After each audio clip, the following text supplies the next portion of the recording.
A figura representa todo o espectro de frequências eletromagnéticas a partir do campo de ponto zero, desacelerando a frequência até a matéria.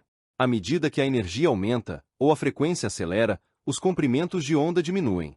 À medida que a energia diminui, ou a frequência desacelera, os comprimentos de onda aumentam. No meio, rotulado de luz visível, está o único espectro de realidade que percebemos.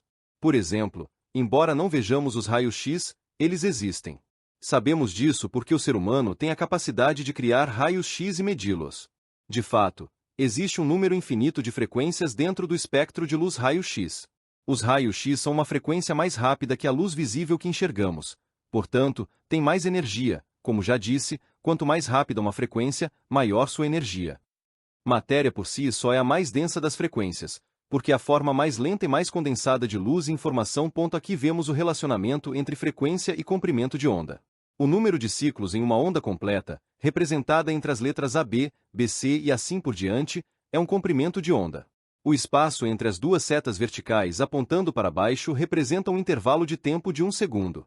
Nesse caso, como há 5 ondas completas dentro do período de 1 segundo, dizemos que a frequência é de 5 ciclos por segundo, ou 5 Hz. Passe os olhos pela linha horizontal que corre através das colinas e vales das ondas, começando pela letra A e se movendo para B, depois para C. Cada vez que chega à letra seguinte, você percorreu um ciclo completo, chamado de comprimento de onda. Assim, a distância entre as letras A e B é um comprimento de onda. A frequência de uma onda refere-se ao número de comprimentos de onda ou ciclos produzidos em 1 segundo, sendo medida em Hz, Hz. Quanto mais rápida a frequência de onda, mais curto o comprimento de onda. O inverso também é verdadeiro: quanto mais lenta a frequência, mais longo o comprimento de onda, figura 4.1c. Por exemplo, a luz da frequência infravermelha tem frequência mais lenta que a luz na faixa de frequência ultravioleta. Assim, os comprimentos de onda da luz infravermelha são mais longos e os comprimentos de onda da luz ultravioleta são mais curtos. Aqui vai outro exemplo, dessa vez do espectro de luz visível. A cor vermelha tem uma frequência mais lenta, 450 ciclos por segundo, que a cor azul, cerca de 650 ciclos por segundo. Portanto, o comprimento de onda do vermelho é maior que o comprimento de onda do azul.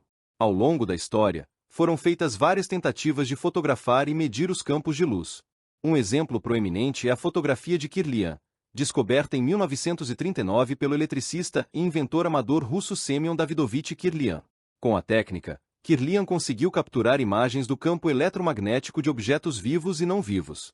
Ele descobriu que, colocando um filme fotográfico sobre uma placa de metal, posicionando um objeto sobre o filme e aplicando uma corrente de alta voltagem à placa de metal, uma imagem da descarga elétrica entre o objeto e a placa aparecia no filme como um contorno brilhante de luz em torno do elemento fotografado. Em um dos muitos experimentos, Kirlian fotografou 2 folhas aparentemente idênticas, uma de uma planta saudável e outra de uma planta doente.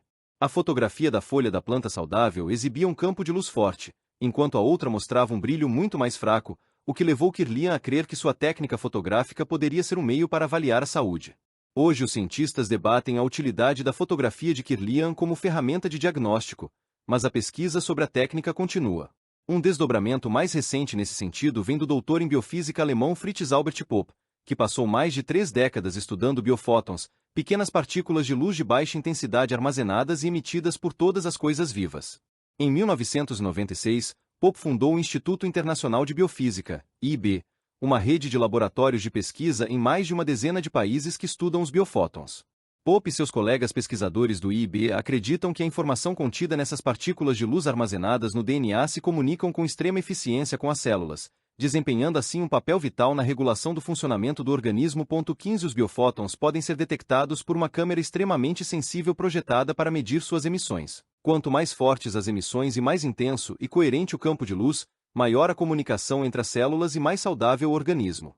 Para manter a vida e a saúde, nossas células se comunicam entre si trocando informação vital transmitida em diferentes frequências de luz.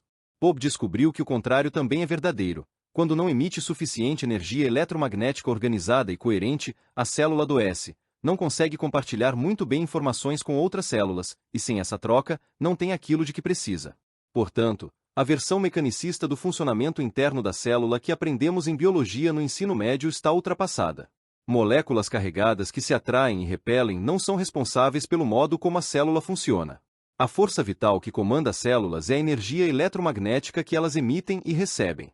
Essa é uma visão vitalista que sustenta a verdade de quem somos.